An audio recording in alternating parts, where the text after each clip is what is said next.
Certaines relations toxiques perdurent, non pas parce qu'un jour on tombe sur la mauvaise personne et qu'on est masochiste, alors on reste, mais parce que très tôt dans notre vie, nous avons appris des réflexes. La gentillesse excessive. Sois gentil, être méchant ce n'est pas bien. Alors tu fais toujours passer les intérêts des autres avant les tiens. L'empathie. Être trop compréhensif. Laisser les réalités des autres envahir notre intérieur. Se sentir investi d'une mission de sauveur, constamment se remettre en question parce qu'on n'est pas vu, ni entendu, ni validé dans notre réalité, et on finit même par s'efforcer à vouloir comprendre ce qui n'a pas vocation à être compris en réalité. Apprendre à ne pas déranger, se taire, se faire tout petit, tout sage, manquer d'affirmation pour préserver la paix. Ou encore, apprendre que l'amour, ça se mérite, au lieu de le recevoir tout simplement et naturellement. L'objectif des récits qui suivront et qui s'étaleront sur 3 épisodes est double. C'est de montrer comment des conditionnements acquis dans l'enfance peuvent créer en nous un terrain favorable à accueillir des relations toxiques, mais aussi montrer qu'il est possible de se reconditionner en passant par la lucidité, l'éducation et la reconstruction consciente de soi.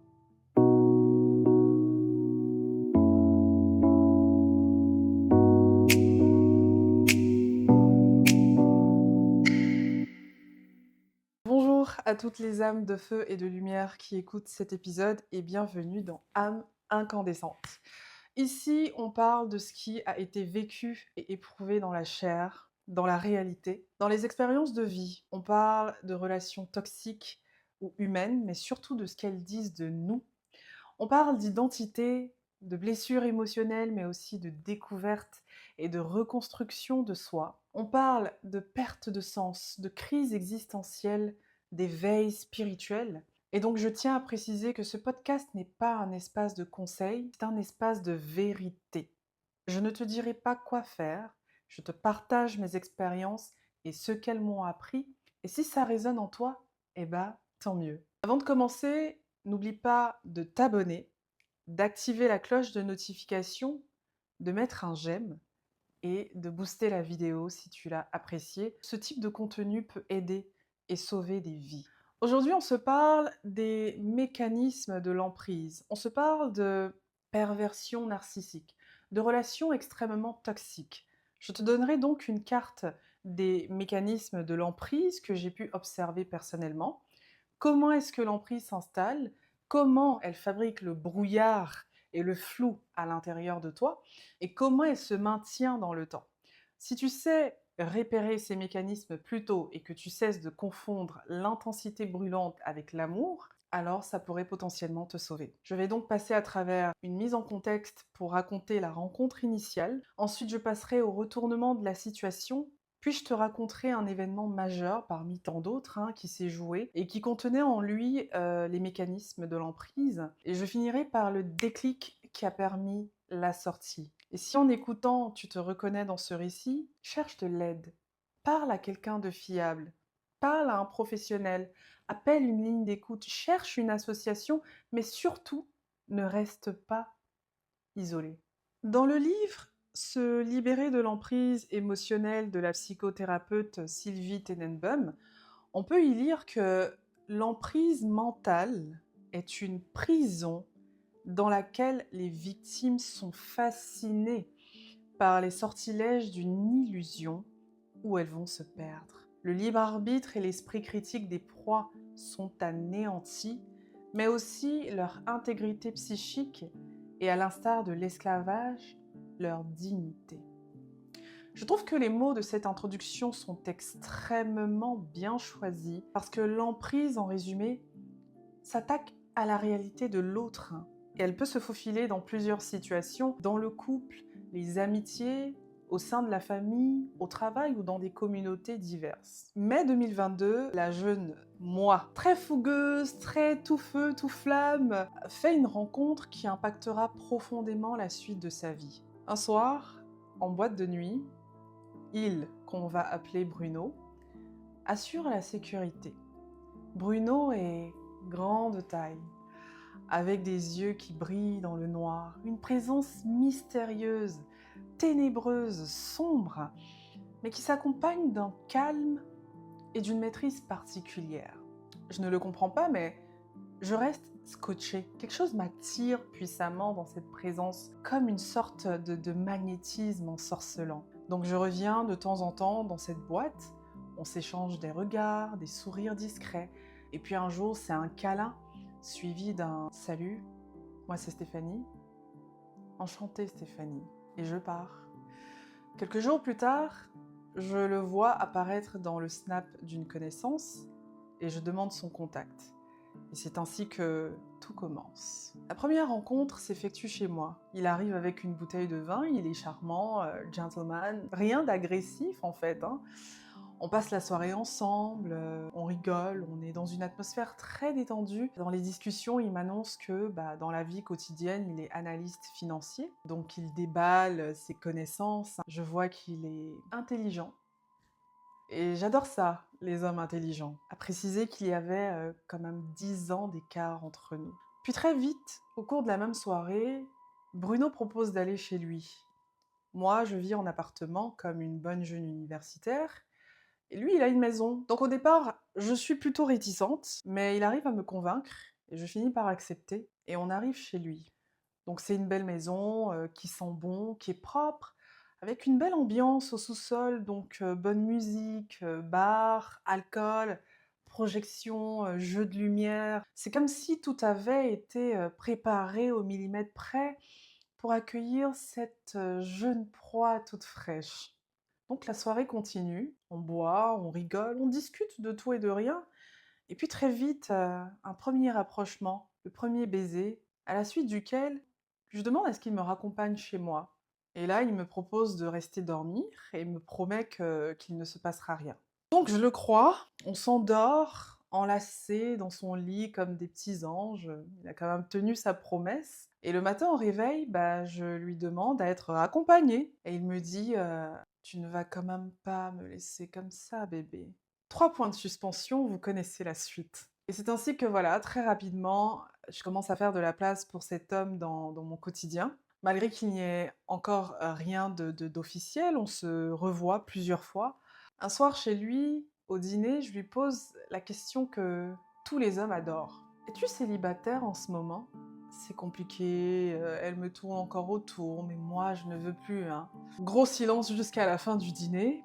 Et lorsque je m'apprête à partir, il me colle au mur et me dit avec une voix des plus douces je ne veux surtout pas me jouer de toi, chérie. Et c'est ainsi que je rentre chez moi, les yeux remplis d'étoiles. Les premiers moments sont toujours exaltants, doux, mielleux. Alors les deux tourtereaux que nous sommes continuent de se voir, on vit notre idylle du début, on est amoureux.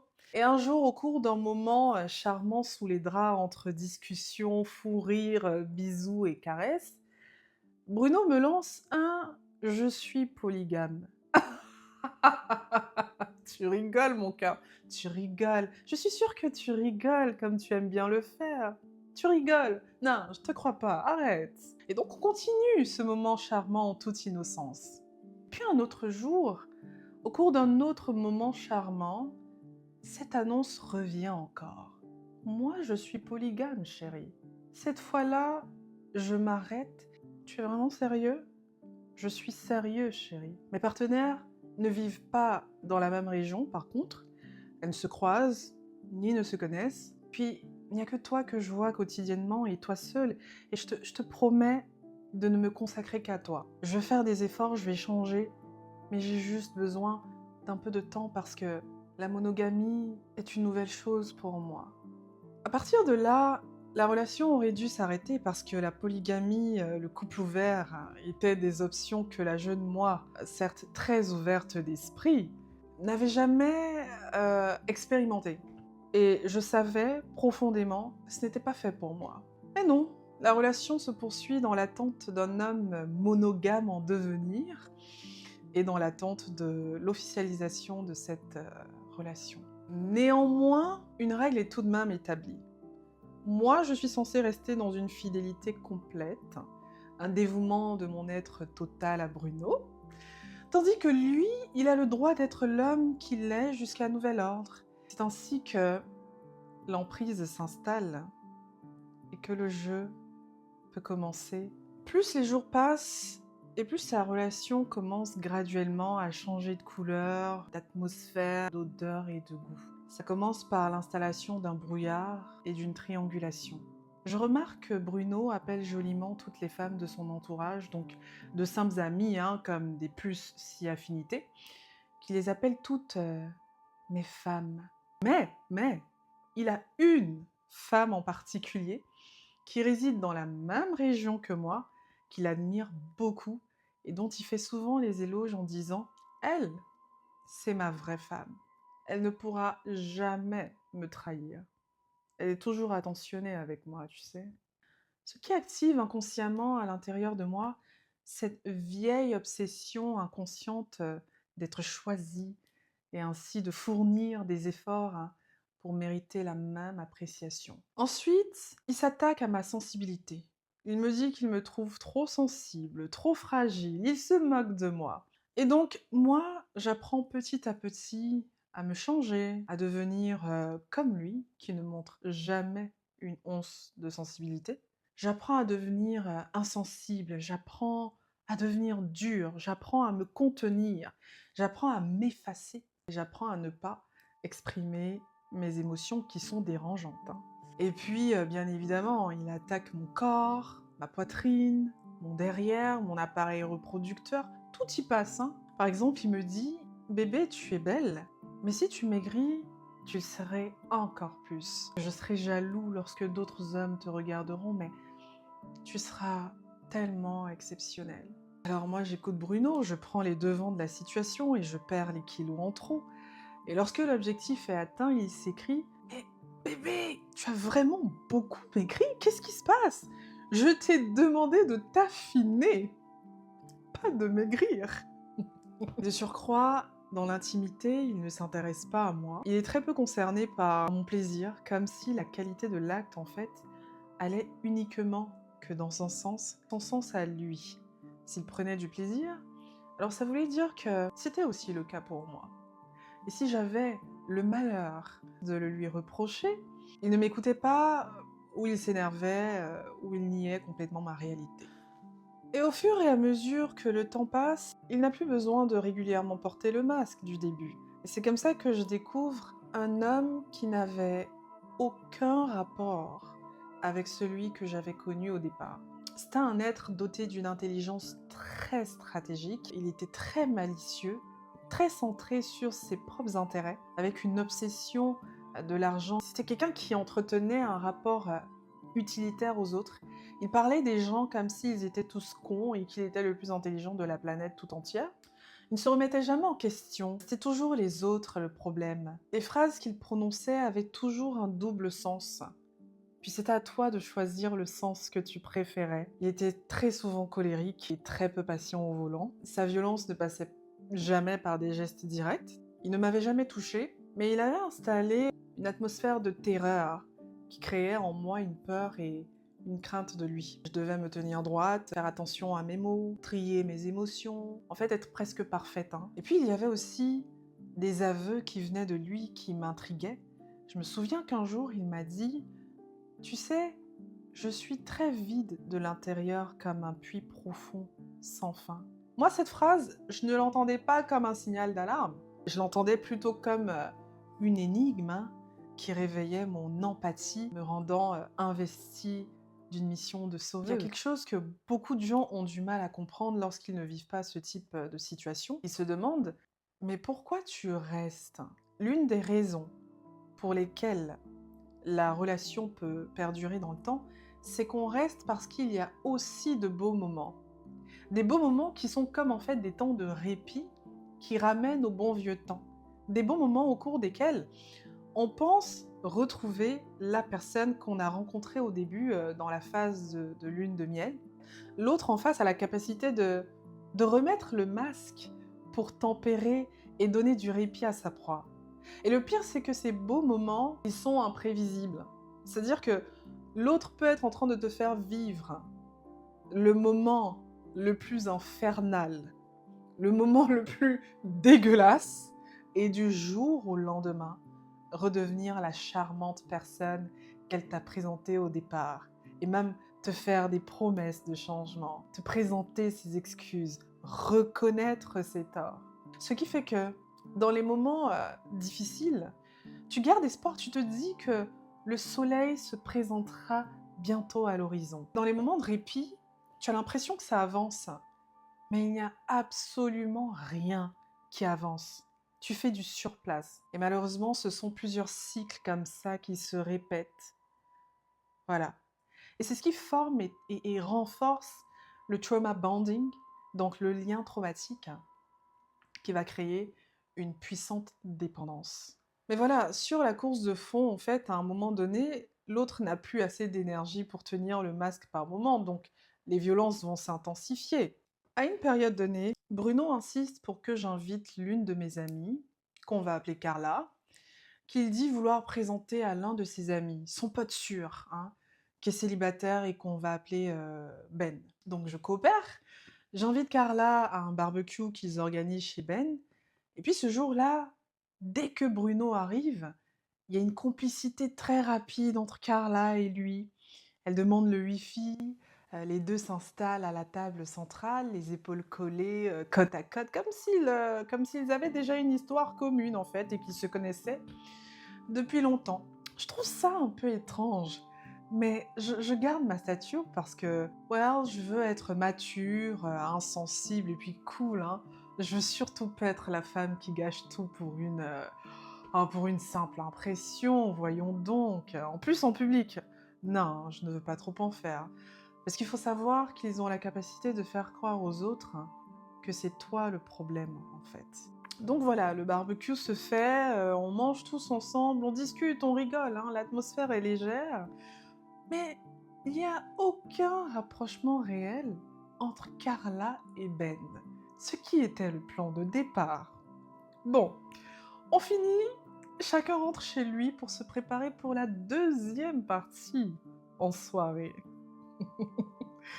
On revient donc en soirée chez Ben, on est au sous-sol, jeux, musique, alcool, projection, et puis un tapis roulant là-bas, comme un stupide détail. Il y a Carla qui se lève, va se mettre à marcher sensuellement sur le tapis roulant.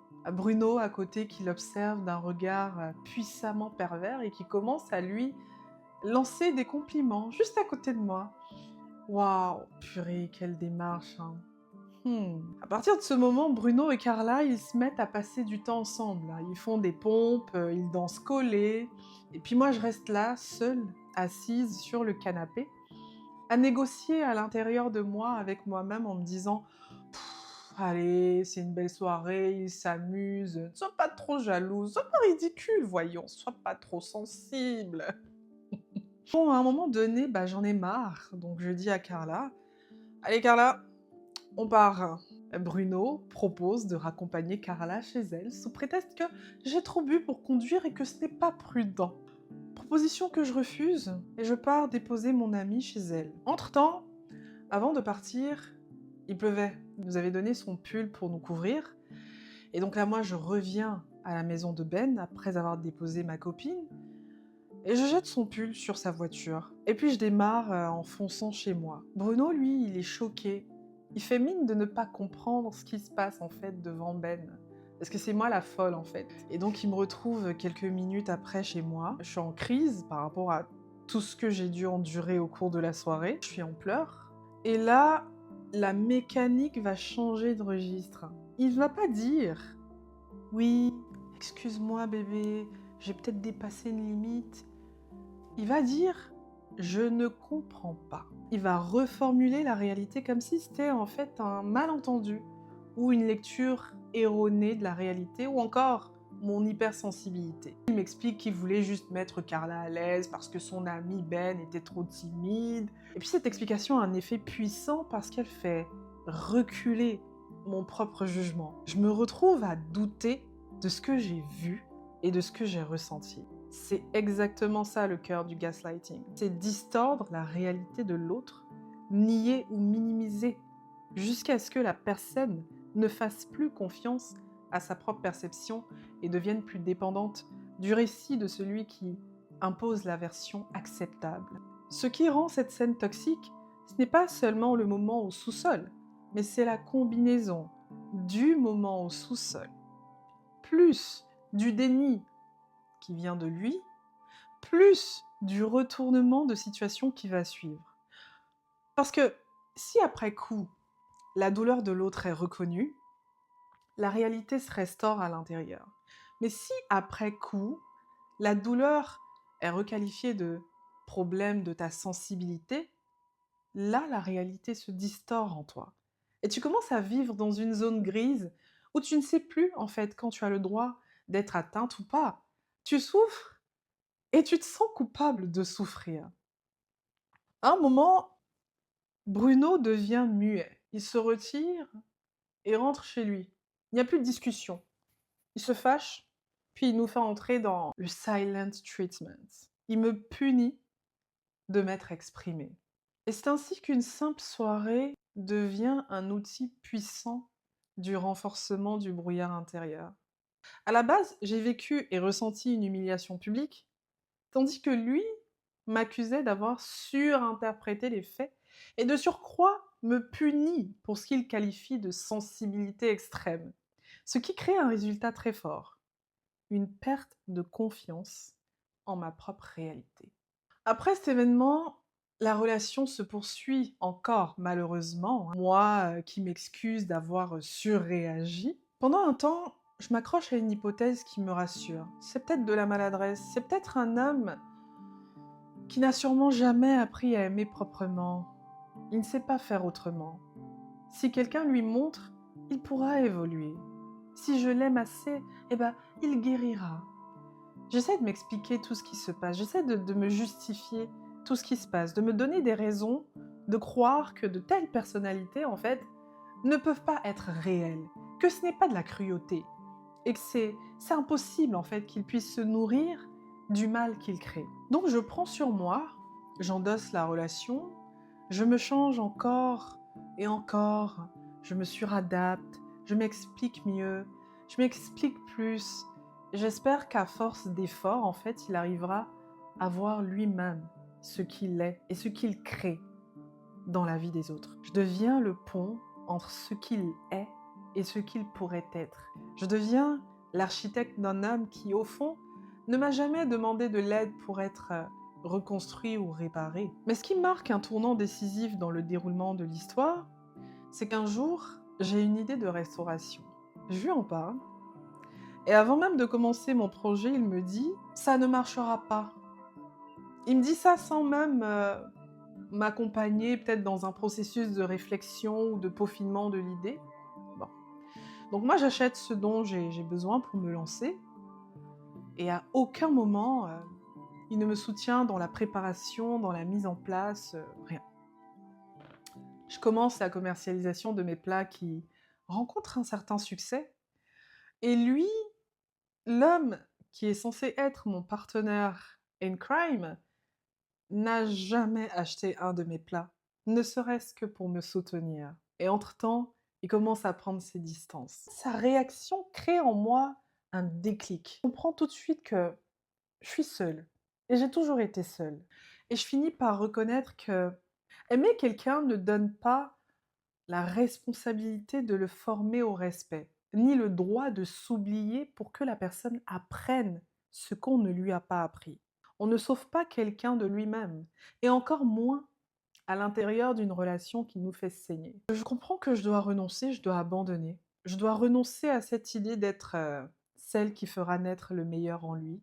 Chacun porte sa croix. Et je dois surtout renoncer à l'idée de comprendre ce qui ne peut pas être compris. Il n'y a pas de logique. Alors comme premier geste d'indépendance, c'est pour moi-même, je décide de me faire tatouer sans demander son avis, ni son autorisation, ni sa permission. C'est une phrase forte qui dit « Focus on what you can control. Embrace the discomfort. It's allow you to grow. Heal, love yourself, and share your light to the world. » Bruno, qui pensait avoir le contrôle et être tout permis, s'attendait en fait à ce que je vienne le consulter, à être l'instance de validation de ce choix. Mais à sa grande surprise, je commence de plus en plus à prendre de l'ampleur face à lui. Donc ce qu'il fait, c'est qu'il active sa carte habituelle. Punition par froid, par retrait, par distance, mais dans l'ombre, il va commencer à activer d'autres femmes qui restaient là en arrière-plan dans son harem. Et ça, c'est encore du contrôle coercitif. Réguler les choix de l'autre, pousser l'autre à être prudent sous menace de perdre le lien, faire de l'autonomie de l'autre un risque. C'est ainsi que la fin de cette relation débute petit à petit. Au début, il a un pied dedans et il a un pied dehors, comme pour effectuer une transition. Et ensuite, du jour au lendemain, Bruno coupe tout contact et arrête de me répondre, pensant aussi que je reviendrai moi-même, ce qui aurait marqué bien évidemment la dernière confirmation de son emprise sur mon esprit, chose que je n'ai jamais faite.